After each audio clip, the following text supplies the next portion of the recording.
ser liberada nesta noite possa produzir todos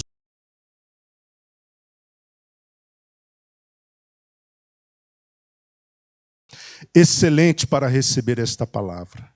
Fala conosco, Senhor, que o Teu Espírito tenha esta liberdade entre nós. É o que nós te pedimos. Traga clareza ao nosso entendimento e não nos permita nos distrair enquanto ouvimos a Tua palavra. Em nome de Jesus. Amém. Meus queridos, eu tenho o desejo de compartilhar com os irmãos esse texto. Uma reflexão com base neste texto, que está compreendido entre os versículos 15 e 23 do primeiro capítulo de Colossenses. Eu não quero nesta noite falar tanto do contexto histórico, nem político, nem econômico. Eu gostaria de já me dirigir um pouco já para o assunto. A igreja de Colossos, ou em Colossos, é uma das igrejas que Paulo não fundou. Apesar de escrever àquela igreja, ele não a fundou. A fundou. A espaço fundou. Talvez, provavelmente, tenha sido uma igreja fundada por um homem chamado Epáfras, que Paulo qualifica como sendo um servo de Cristo e fiel ministro. Acredita-se que Paulo até mesmo nunca tenha visitado esta igreja pessoalmente. Então nós temos duas informações. A primeira, que ele não é o fundador da igreja. A segunda é que ele provavelmente nunca tenha visitado a igreja pessoalmente. Então, a carta que ele escreve àquela igreja decorreu, portanto, não de um contato pessoal, mas das informações que lhe foram repassadas por este fiel ministro, este servo de Cristo chamado Epáfras. Nós vemos no capítulo 1 de Colossenses que, num primeiro momento, de 2, o apóstolo Paulo procura elogiar a igreja, isso depois de saudá-la. Ele procura elogiar a igreja. Dos versículos 4 a 7, nós temos essa relação de elogios. Ele diz que tratava-se de uma igreja de fé. Que igreja não gostaria de ser qualificada como uma igreja de fé? Ele diz que tratava-se de uma igreja amorosa. Diz que tratava-se de uma igreja onde o evangelho, depois de se espalhar, frutificou. E, finalmente, ele diz também que na figura de Epáfras, ou sob a liderança da figura de Epáfras, a igreja se tornou uma igreja devidamente instruída. O segundo momento, eu disse que este era o primeiro de 2, o segundo momento é o momento em que Paulo passa do elogio para a correção. Do elogio para o redirecionamento. E neste segundo momento, o apóstolo Paulo procura, então, tratar dos problemas da igreja de Colossos. Os problemas da igreja eram muitos, com base na leitura da carta, você percebe isso. Eram volumosos. E é interessante observarmos que estes problemas que haviam na igreja de Colossos decorriam de um erro de entendimento. Vou repetir isso porque é importante. Os erros que haviam, ou os problemas, melhor dizendo, que haviam no seio da igreja, decorriam da falta de entendimento. Eu quero abrir um parênteses, para já fechá-lo daqui a pouco, e dizer que até hoje isso acontece. Tem muita gente que vive uma vida cristã um tanto quanto desalinhada, torta, mal direcionada, cometendo erros crassos. E quando você procura a raiz desses problemas relativos à vida cristã daquele crente, você descobre que tudo fluiu de um erro de entendimento. E se tem uma coisa que Satanás quer provocar nas pessoas, é um erro de entendimento. Porque a palavra de Deus, como boa semente, quando plantada num solo, o texto do Evangelho diz que ele precisa dar à semente a resposta adequada para que ela gere o que pode gerar. Você vê o solo à beira do caminho. A semente cai, mas o solo não é adequado, porque está petrificado. A semente que cai entre espinhos, ela não avança muito, não tem todos os resultados possíveis. Por quê? Porque os espinhos a sufocam.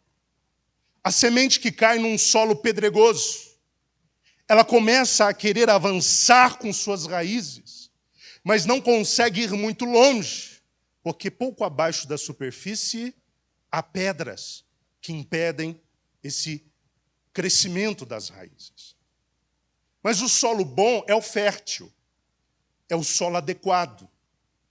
Representa o crente que recebe a boa palavra de Deus e reage adequadamente a esta palavra, dando a esta palavra um ambiente e uma condição correta para que ela gere todos os resultados que ela pode. E quem são estes crentes terra fértil? Aqueles que dão à semente estas condições por compreender a sua mensagem, o seu conteúdo. Satanás, então, está trabalhando para impedir que as pessoas entendam a palavra correta do Evangelho.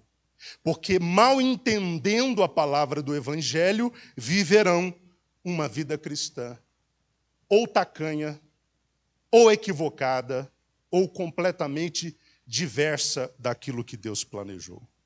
Voltando aqui. A fonte dos problemas da igreja, portanto, fluíam de um erro de entendimento. E é por essa razão que Paulo, quando revela a sua oração pela igreja, ele diz que orava, no versículo 9, para que fossem cheios do pleno conhecimento da vontade de Deus, com toda a sabedoria e entendimento espiritual. Está apelando para a mente. E no versículo 10 ele prossegue dizendo que a sua oração também consistia no fato de que eles deveriam ou precisariam crescer no conhecimento de Deus. Ele orava para que isso fosse possível. Por ser uma igreja composta de um público misto, gentios que vinham do paganismo e judeus que vinham do judaísmo, nós percebemos na leitura da carta que havia uma tentativa de sincretismo liderada pelos falsos mestres. Eles queriam associar num combo só o evangelho com as práticas pagãs e com os conceitos judaicos. Estes falsos mestres que haviam no meio da igreja de Colossos, eles estavam tentando incluir na fé evangélica elementos do paganismo, como eu disse, do judaísmo, como se a obra de nosso Senhor Jesus Cristo, que é uma obra defendida na fé evangélica, não fosse uma obra suficiente. Os falsos ensinadores atacavam a supremacia de Cristo. Guarde isso, é importante. Eles atacavam sem pudores a supremacia de nosso Senhor Jesus Cristo, quando eles tentavam induzir as pessoas a associarem a sua fé ou a fé evangélica a determinados adereços. Eu coloco entre parênteses. Adereços como os da astrologia. Porque em Colossos haviam aqueles que acreditavam nos poderes dos astros. Você já viu pessoa que todo dia não sai de casa sem primeiro consultar o horóscopo? Graças a Deus que aqui não tem ninguém que faça isso. Você nem sabe qual que é o seu signo, né? Mas tem gente que tem que ler o jornal Super para ver, deixa eu ver quais são as previsões do meu signo. Porque eles acreditavam que havia no céu, no universo, um poder agindo nos astros e que este poder interferia diretamente no mundo dos homens. Havia no meio da igreja de Colossos a tentativa de fusão entre o cerimonialismo e o ritualismo judaico com a fé evangélica. Como se não bastasse, havia na igreja de Colossos a chamada angelolatria, que é o culto aos anjos. E por fim nós vemos na carta que havia também no seio da igreja o problema com o gnosticismo. Nós já estudamos o gnosticismo aqui muitas vezes e vou citá-lo ao longo da mensagem. O gnosticismo, que era aquele conceito filosófico da supremacia da gnosis, do conhecimento, da mente, ele descambava para dois lugares, ou para o ascetismo, que levava as pessoas a um sacrifício da carne, ou então ao antinomismo, que levava as pessoas a um lugar de antilei, de ausência de lei. Já que a carne é má, o espírito é bom, vamos afogar a nossa carne nos prazeres. Não há leis que nos impeçam disso. Através de um conjunto de argumentos, Paulo procura então refutar esses falsos ensinos, mostrando acima de todas as coisas a questão da supremacia e da suficiência de Cristo, bem como levantando a bandeira da liberdade que todos nós, os crentes que estão em Cristo, conquistamos através da sua obra. Hoje nós vamos falar apenas de dois aspectos daqueles apresentados por Paulo no capítulo 1 acerca da doutrina de Cristo. Nós vamos falar primeiro do aspecto da sua divindade e, em último lugar, falaremos do aspecto da sua supremacia. Eu acho absolutamente necessário mensagens como esta, absolutamente cristocêntricas. Eu tenho visto que desde o início, os irmãos que participaram aqui, o Carlos, o irmão Magno, que também trouxe uma palavra, os textos que eles leram, melhor, o Pedro e o Magno, eles trouxeram textos que estavam voltados para Cristo no centro. Cristo como sendo aquele que é a figura-chave de todas as coisas. Eu creio que a palavra de hoje anda na direção daquilo que Deus já vem fazendo, colocando a figura do Filho no centro. Vamos falar primeiro, então, da divindade de Cristo. No versículo 15, o apóstolo Paulo afirma que ele é Deus. Diga para você mesmo, ele é Deus. Jesus é Deus. Alguns falsos ensinadores que estavam ali, no meio do povo de Deus, declaravam que Jesus era uma espécie de emanação de Deus. E talvez você já tenha se deparado com esta declaração na filosofia, quando você estudou lá na escola ou na faculdade. E nesta condição, sendo Jesus uma emanação de Deus, ele não passaria de um subdeus, de um semideus, ou de um Deus menor do que o Pai. Seguindo o raciocínio gnóstico, Jesus, portanto, também não seria cossubstancial e coeterno. Ou seja, não teria a mesma substância e não teria a eternidade que Deus Pai tem. Paulo, detectando então o perigo dessa teologia que estava correndo, misturada com filosofia, quase que uma teosofia, ele procura se levantar para refutar. E ele afirmou com todas as letras, neste primeiro momento, Cristo é Deus. E na parte A do versículo 15, ele diz, ele é a imagem do Deus invisível. A palavra imagem, preste atenção, eu estou falando de doutrina bíblica, toda a atenção é pouca para isso. A palavra imagem não sugere uma simples semelhança. A palavra imagem aplicada a Jesus significa uma representação exata e inequívoca de alguém que participa da realidade que ele representa. No grego, a palavra, vou citar porque são duas palavras gregas importantes aqui para a imagem. A primeira é eikon, aqui no texto é eikon. A palavra eikon é a mesma palavra usada para a imagem do imperador que era impressa no denário. Quem se lembra do denário? O pagamento de um dia de trabalho do trabalhador. A palavra imagem era a palavra usada para esta impressão da figura do imperador na moeda ou no dinheiro. Em referência a Cristo, a palavra eikon, imagem, ela significa manifestação. Então Jesus Cristo é o que de Deus? Ele é a manifestação exata de Deus ou o retrato perfeito de Deus. E eu pergunto nesta noite, quem poderia representar Deus se também não fosse Deus?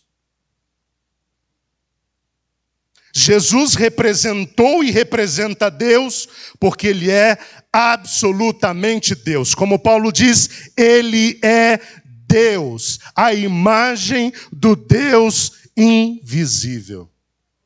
Como Cristo participa integralmente da natureza de Deus, Ele é a imagem de Deus. Assim como nós, os crentes, somos a imagem de Cristo, porque participamos da natureza de Jesus Cristo.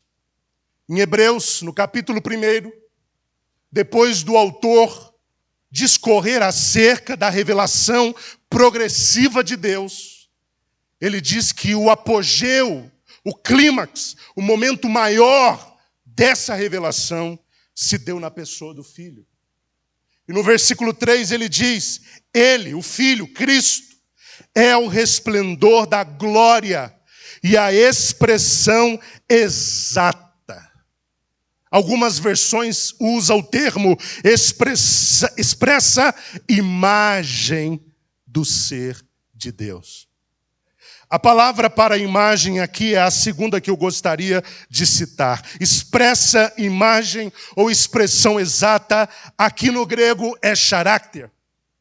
De onde vem a palavra caráter, característica, caractere. O que essa palavra significa? Significa que Jesus é uma representação exata e precisa de Deus em todos os aspectos. Quer que eu facilite a compreensão? Vou facilitar. Quem Deus Pai é, Jesus Cristo é. O que o Pai, que é Deus, faz, Jesus Cristo, que é o Filho e que é Deus, também faz. Não há uma distância entre eles. Não há uma diferença entre eles. Jesus não está aqui e o Pai está mais acima. Eles são Deus. Deus Pai é Deus. Jesus Cristo é Deus. De acordo com o conceito gnóstico que estava ali no meio da igreja, Cristo era tido como, não como Deus, mas como uma emanação elevada de Deus. Mas ele não era Deus como Deus Pai era Deus.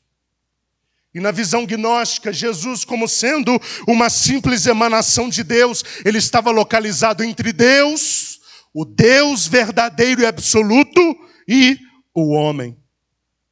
E no intuito de combater isso, o apóstolo Paulo diz, no capítulo 1, versículo 19, e capítulo 2, versículo 9, que Jesus, e somente Jesus, nele habita corporalmente a plenitude da divindade.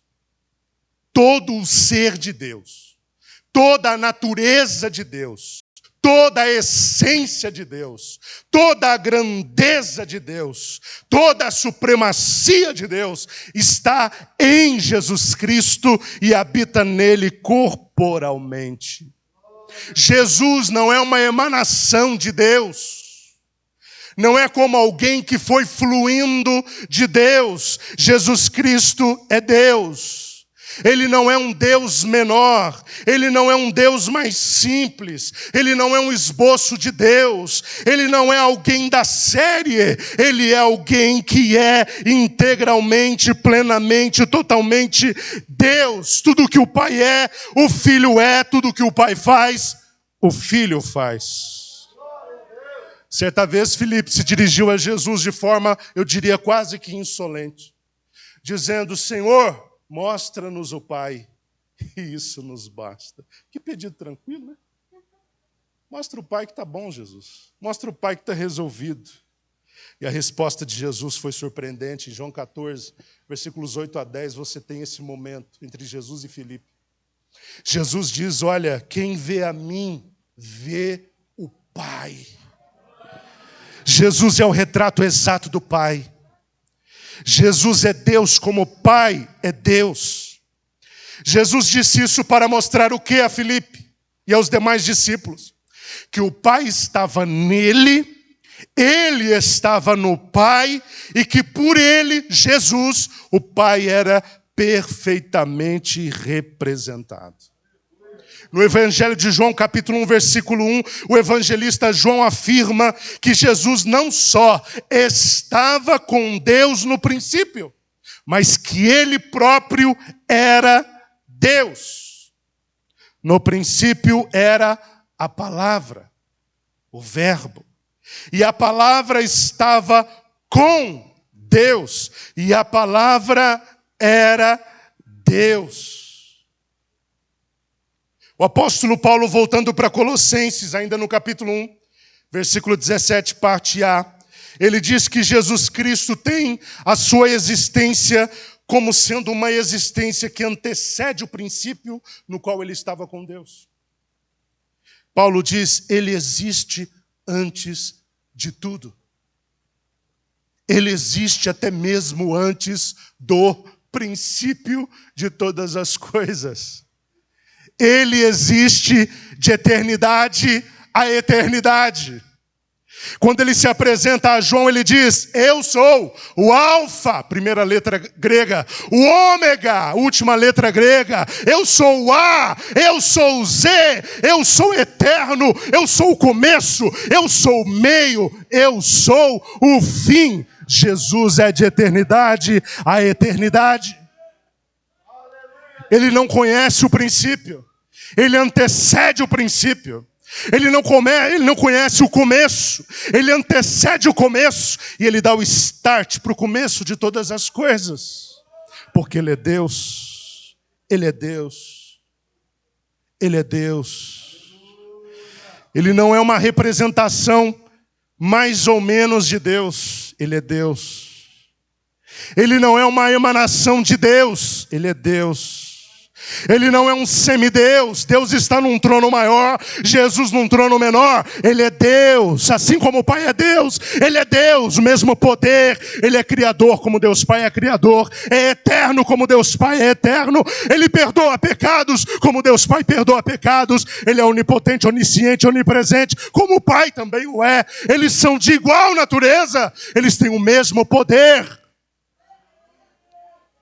Eu estou falando sobre isso, irmãos, porque impressionantemente, ainda existem aqueles que enxergam Jesus na qualidade de alguém que não chega a ser Deus, mas que está um pouco abaixo. Essa teologia é muito perigosa. Jesus está em pé de igualdade com Deus Pai.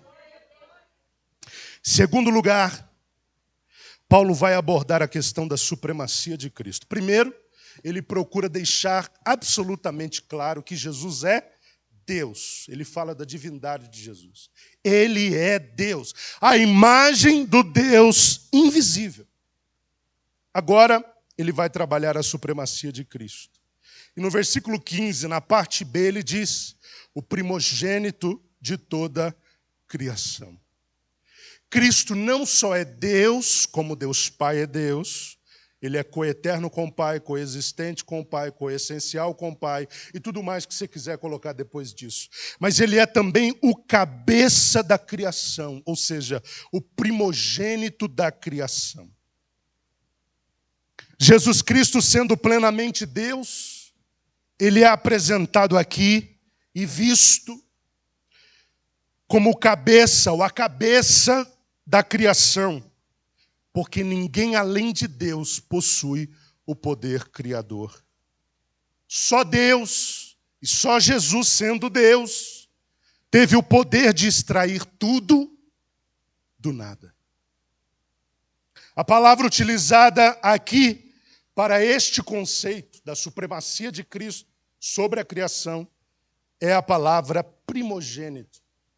Eu gostaria de esclarecer esta palavra também.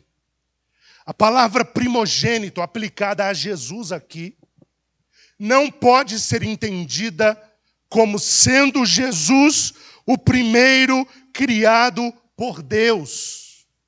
Este é um conceito que causou muitos problemas no meio da igreja. Em 325, a igreja precisou organizar um concílio para tentar resolver o problema criado por Ário, que dizia que Jesus era um Deus menor do que Deus Pai e que através desse Deus menor Deus fez todas as coisas. Não significa isso.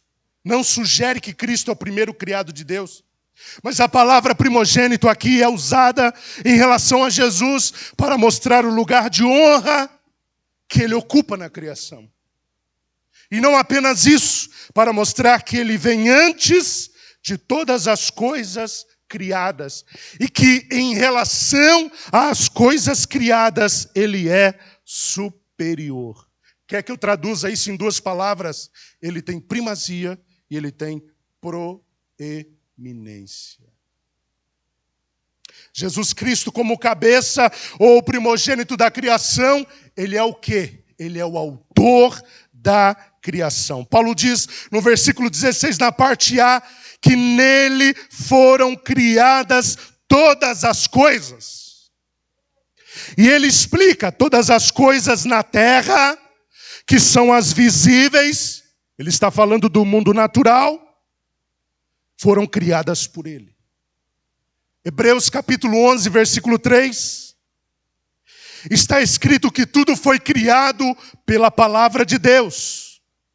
Pela fé entendemos que os mundos, pela palavra de Deus, foram criados, de maneira que aquilo que se vê foi feito do que é, não foi feito do que é aparente. Salmo 33, verso 9, pois ele falou e tudo se fez. Ele falou e tudo se fez. Ele ordenou e tudo surgiu. Pergunto aos irmãos, quem é a palavra criadora de Deus? Responde mais alto. Quem é a palavra criadora de Deus? Jesus, o Logos, a palavra, o Verbo vivo. Tudo foi criado nele.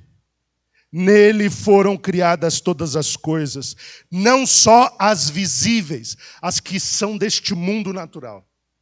Mas o texto também diz que as invisíveis, ele está falando do universo espiritual. Tronos, dominações e governos ou poderes. Os gnósticos viam Jesus como sendo apenas mais uma emanação de Deus. Na visão gnóstica, Jesus seria mais um entre os tronos. Ele seria mais um entre os governos. Ele seria mais um entre os poderes. Ele seria mais um entre as dominações. Mas Paulo procura mostrar que Jesus é o Criador dos tronos. Jesus é o Criador das dominações. Jesus é o Criador dos governos e Jesus Cristo é o Criador dos poderes. Jesus não está entre eles, Jesus está acima deles. Jesus não está entre eles, Jesus vem antes deles. Tudo foi criado por ele, isso é autoria. E tudo foi criado para ele, isso é propósito e meta. Versículo 16, na parte C, está escrito isso. De acordo com o conceito gnóstico, escute isso, é importante. O Deus verdadeiro não poderia ter contato com a matéria, porque a matéria é Eu disse no começo. A matéria é completamente má. E ela sempre foi assim. Um Deus verdadeiramente bom não pode manusear uma matéria má. Quem criou a matéria, o mundo, essas coisas visíveis, foi uma das emanações de Deus. O conceito gnóstico dizia que à medida que espíritos eram emanados ou emanavam do Deus verdadeiro, quanto mais longe essa emanação estivesse, tanto mais hostil ela era a Deus, e tanto menos ela o conhecia. E foi uma das últimas emanações que já não conhecia a Deus e que era hostil a Deus, que criou o mundo que nós vemos. Não foi o Deus verdadeiro, no conceito gnóstico. Não foi Jesus, no conceito gnóstico. Então o mundo não é o mundo de Deus, mas é um mundo de um poder hostil a Deus. Por esta razão, Paulo, quando escreve à igreja, ele apresenta não só Jesus como sendo Deus, mas ele o coloca como o autor, o propósito e a meta absoluta de toda a criação. Tudo foi criado por ele e para ele. Sim, Jesus, o Deus verdadeiro, o Deus supremo, o Deus absoluto, foi ele e não outro que manuseou e criou o mundo, que fez todas as coisas. O mundo não foi criado por um poder hostil a Deus, mas pelo próprio Filho de Deus. Todas as coisas visíveis e invisíveis, no céu ou na terra, ele criou, e tudo o que ele fez deve lhe render honra, lhe render glória, lhe render adoração e lhe render louvor. Porque dele, por ele e para ele são todas as coisas. Glória, pois, a ele eternamente. E amém. E olhei e ouvi a voz de muitos anjos ao redor do trono e dos animais e dos anciãos. E era o número deles de milhões, milhares de milhares, que com grande voz diziam: digno é o Cordeiro que foi morto de receber poder, riquezas, sabedoria, força, honra, glória e ações de graça. E ouvi toda a criatura que está no céu, na terra e debaixo da terra, e que estão no mar, e a todas as coisas que nele há dizer, ao que está sentado sobre o trono e ao Cordeiro sejam dadas ações de graças e honra e glória e poder para todos sempre. Ele criou todas as coisas, e todas as coisas que ele criou devem lhe render glória e honra. Adivinha o que você tem que fazer diuturnamente? Render-lhe glória e honra. Você está lavando a sua vasilha com aquele bombril que não tira sujeira, gastando o seu braço, mas você está dizendo: o Senhor é bom, o Senhor é maravilhoso, o Senhor é grandioso, eu te amo, Jesus. Você está no trabalho digitando um texto no computador, de repente você para: ah, Jesus, eu não tenho palavras para dizer o quanto eu te quero, o quanto tu és precioso. Você está adorando aquele que criou todas as coisas e que merece o louvor e a adoração de todos. A natureza está adorando a Deus. As árvores estão adorando a Deus, o sol está adorando a Deus, a lua está adorando a Deus, a terra está adorando a Deus, cada qual com sua condição, e nós estamos também adorando a Deus, porque só Ele é digno de louvor, de honra, de glória para todos sempre.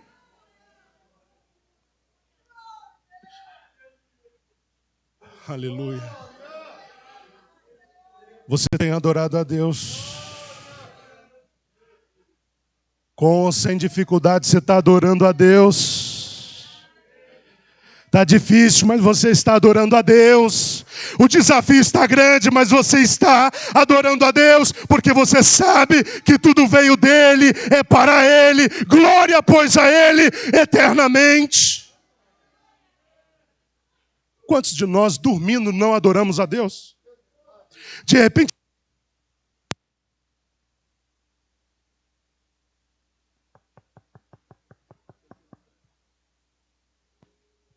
adore a Deus.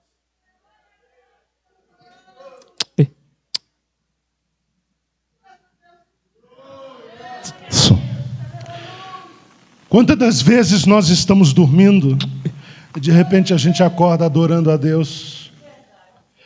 Você está dormindo, de repente você sonha que está glorificando a Deus.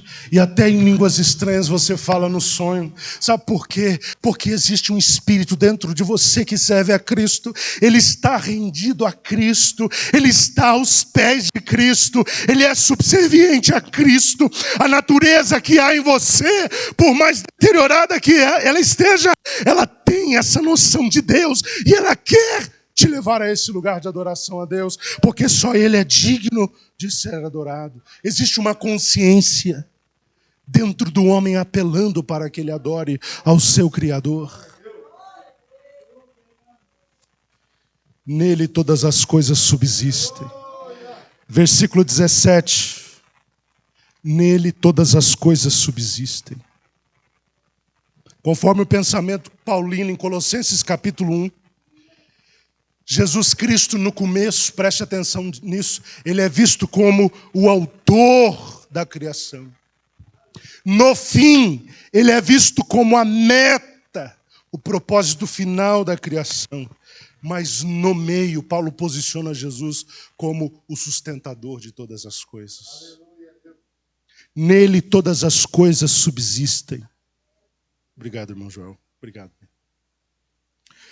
Você já pensou numa criação sem um sustentador? O mundo seria um caos. A criação seria uma completa desordem, caso não subsistisse ou fosse sustentada por alguém.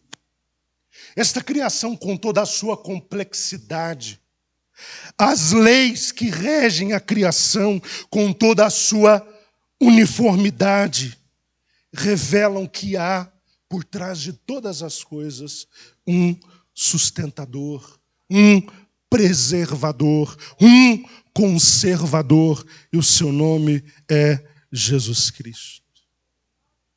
Versículo 18. Ele é o cabeça da igreja. Ele é o cabeça da criação. Ele exerce uma supremacia sobre a criação. Exerce uma supremacia sobre a igreja. Versículo 18, ele é o cabeça da igreja. A igreja é o que de Cristo? Ela é o corpo de Cristo. Cristo é o cabeça da igreja. E talvez você esteja se perguntando, mas por que na Bíblia Cristo é apresentado como o cabeça da igreja? É porque dele flui o comando da igreja. De Cristo flui a liderança da igreja.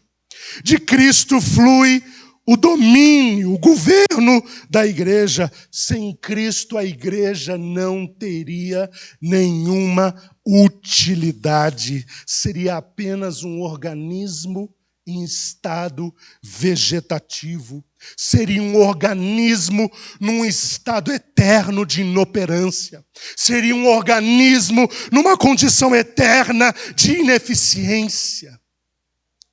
Vocês já viram uma pessoa que teve morte cerebral?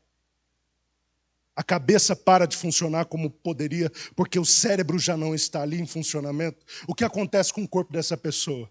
Ela morre? Não, ela não morre, mas o corpo fica inoperante. Cristo é o cabeça da igreja. A igreja existe e a igreja funciona porque ela tem um cabeça. E Jesus conquistou o lugar de cabeça da igreja através de dois processos pelos quais ele passou. O processo da sua morte, o processo da sua ressurreição. Mas antes disso, ele passou por um outro processo que foi o da encarnação. Ele encarnou, não confunda encarnar com reencarnar. Reencarnação não é uma doutrina bíblica. Isso não existe. Cristo encarnou, ele assumiu a forma de homem Ele morreu numa cruz e ele ressuscitou. E Paulo diz no versículo 18 que ele é o primeiro, o primogênito dentre os mortos. Porque ele foi o primeiro que ressuscitou para nunca mais morrer. E nós já vimos aqui na quarta-feira que Jesus inaugurou um caminho que os santos mortos, na ocasião da sua vinda, percorrerão. Eles também serão ressuscitados. No que tange à encarnação, os gnósticos diziam que pelo fato da matéria ser má, Cristo não poderia ter vindo de verdade num corpo humano, pois desta forma ele se tornaria mau. Segundo eles, o corpo de Jesus era uma ilusão. Ele não existiu. Segundo os gnósticos, Jesus era uma espécie de fantasma. Mas a Bíblia mostra diferente. A Bíblia mostra que o nosso Senhor Jesus Cristo veio em carne e habitou entre nós. E vimos a sua glória como a glória do unigênito do Pai, cheio de verdade, cheio de graça. Jesus era tão real, o seu corpo era tão real, que João reclinava a cabeça sobre o seu peito. Como é que você reclina a cabeça no peito de um fantasma? É possível? Jesus foi um ser humano real. Os gnósticos estavam errados. Ele foi um ser humano real, não foi uma ilusão. Ele veio em carne e sangue, e através da sua morte e do derramamento do seu sangue, ele reconciliou o homem com Deus. Versículo 22, parte A, Paulo diz que Cristo reconciliou os que creem no seu corpo por meio da sua morte. Irmãos, isso foi um golpe no queixo dos gnósticos. A matéria má, como um Deus bom vai vir numa matéria má. Eles não entenderam o que Deus fez. É por isso que Paulo diz que a sabedoria de Deus é loucura para aqueles que perecem. Eles não entendem qual é a conexão entre o que Deus está fazendo e o bom senso e a lógica. E de fato, humanamente não existe, mas ele escolheu um corpo para o nosso Senhor Jesus Cristo, não um corpo de pecado, como Pedro disse, mas um corpo santo, um corpo perfeito, e foi por meio desse corpo que ele realizou uma mediação com Deus, foi por meio da morte desse corpo que ele realizou a reconciliação entre o homem e Deus. Versículo 20, parte A e B, diz que foi por meio dele, ou seja, de sua morte, que todas as coisas no céu e na terra foram reconciliadas. Irmãos, nós não temos tempo para falar disso, mas o efeito do que Cristo fez extrapolou esta esfera. O efeito da obra de nosso Senhor Jesus Cristo é macrocósmico, vai além daqui e invade o universo, alcança os seres espirituais. Por meio dele foi estabelecida a paz pelo sangue vertido na cruz, versículo 20, parte C. Os gnósticos diziam, preste atenção nisso, que o caminho de volta para Deus passava por uma sequência dura e infinita de emanações. Quer que eu explique isso melhor? Para você chegar a Deus, você tinha que fazer o caminho contrário das emanações. Emanar no sentido inverso. É como subir uma escada de degraus difíceis. E a cada degrau tem uma barreira quase que intransponível. Poucos seriam de fato capazes de transpor essas emanações com essas barreiras. Apenas os eruditos, aqueles que tinham contrassenhas, que tinham determinadas informações sigilosas, é que conseguiriam. Isso na visão gnóstica. Muitos não conseguiam vencer o processo. Mas Paulo procurou mostrar aos irmãos de Colossos que o caminho para Deus não estava obstruído. O caminho para Deus não era peculiar de alguns pequenos grupos que tinham a gnoses, o conhecimento especial. O caminho para Deus, ele estava aberto, ele não exigia escalada, ele não exigia emanações, ele não exigia, porque o caminho para Deus era o seu Filho, é o seu Filho, Jesus Cristo, que pelo seu sangue estabeleceu uma reconexão com Deus. Ele anulou a inimizade estabeleceu a paz com Deus e recriou o elo, o vínculo, a ligação. Ele desfez a distância e por essa razão nós temos acesso a Deus. É por meio de Jesus que toda alma, todo espírito se elevam a um lugar de plena comunhão com Deus, a um lugar de absoluta comunhão com Deus. Não é o conhecimento que conduz o homem a essa salvação, mas é a resposta correta do homem à oferta da redenção conquistada por Jesus Cristo por meio do seu corpo na cruz do Calvário, tendo derramado o seu sangue. Eu não sei você, mas no meu coração o desejo é de celebrar muito nessa noite.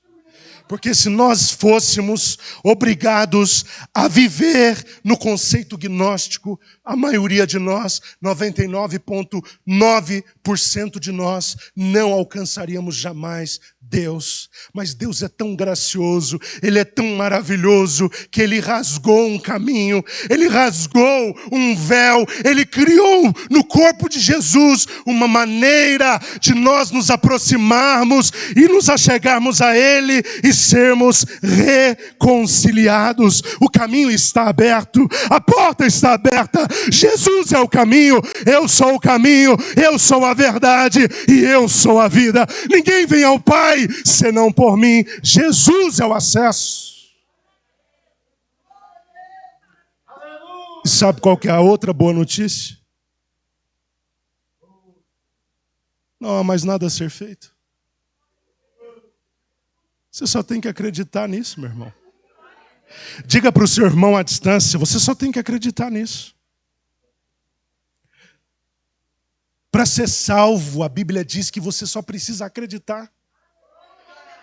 Que Deus ressuscitou Jesus dos mortos.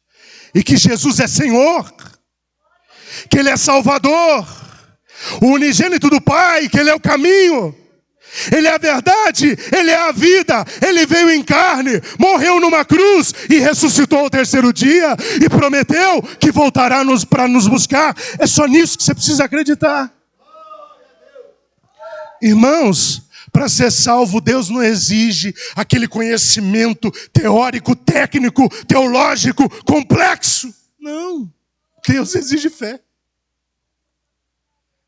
Imagina, irmão Abner, se Deus fosse exigir um doutorado, um PhD, pós-doutorado, sei lá quantos DDs depois, para a gente ser salvo, irmãos.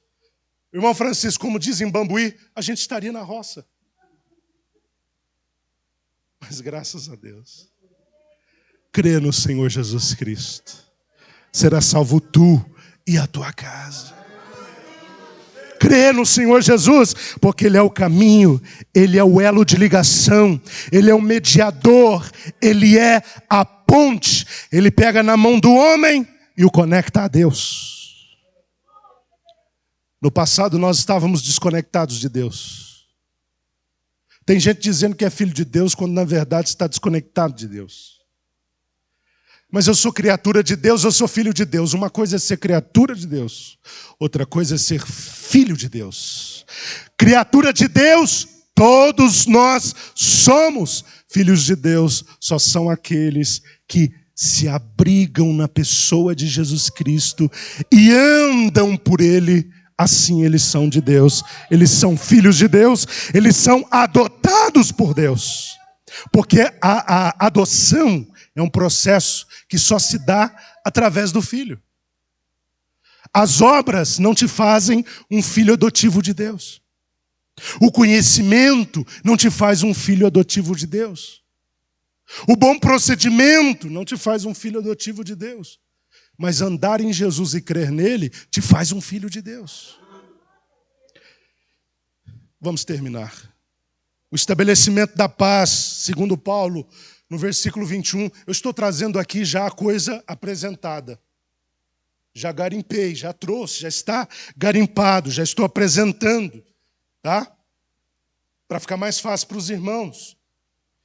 O estabelecimento da paz, que é a reconciliação, foi necessário porque antes nós éramos inimigos de Deus, éramos estranhos.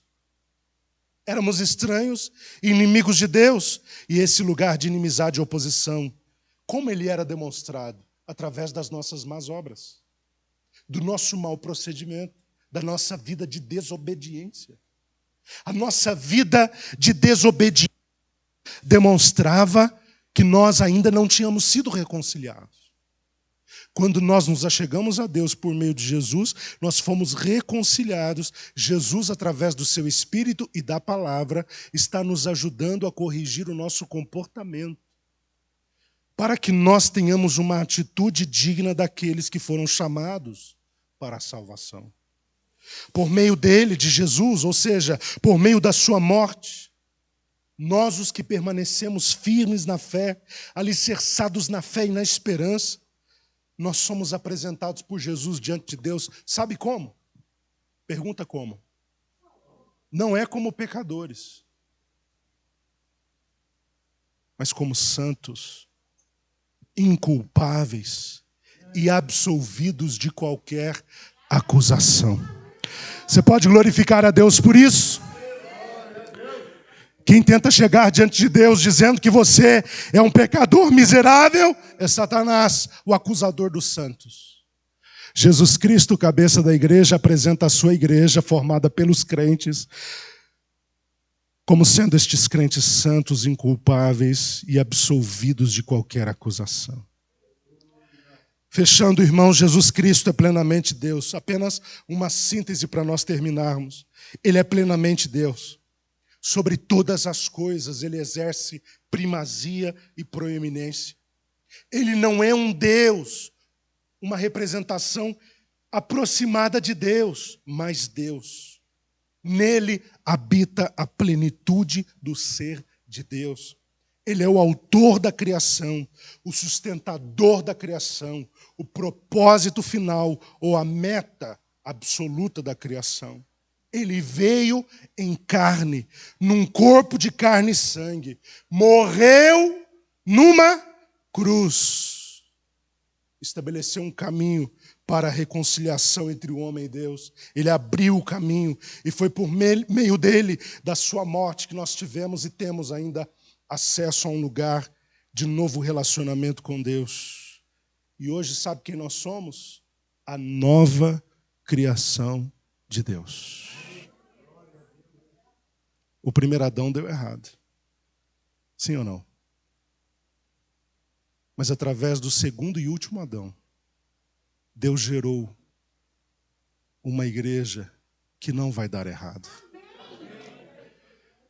Irmãos, fica tranquilo, a igreja não vai dar errado. Pode vir anticristo, pode vir falso profeta, pode vir antes deles os falsos ensinadores, pode vir os opositores, pode vir Satanás arregimentado com todos os demônios. A igreja é um projeto que já deu certo. Não vai falhar, porque Deus incutiu nessa igreja uma natureza transformada, nova, que flui da pessoa do próprio Filho de Deus. Então fica tranquilo. Não ouça os jornais com medo da igreja acabar. Tem crentes que na pandemia achou que a igreja ia acabar. Irmãos, a igreja nunca acaba, ela segue. Louvado seja Deus.